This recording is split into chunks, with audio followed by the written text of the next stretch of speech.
vizuri.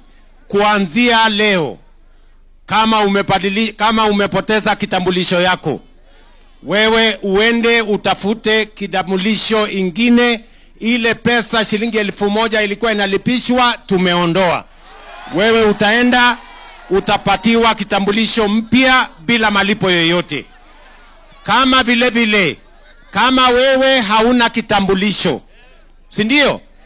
Hata kama umefika miaka 20, 30, 50, unajua kuna watu wanaogopa ya kwamba wakienda kuuliza ya kwamba kitambulisho wataulizwa ulikuwa wapi.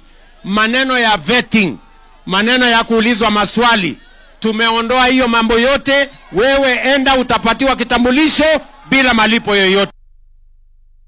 Tunaelewekana? Na nimeambia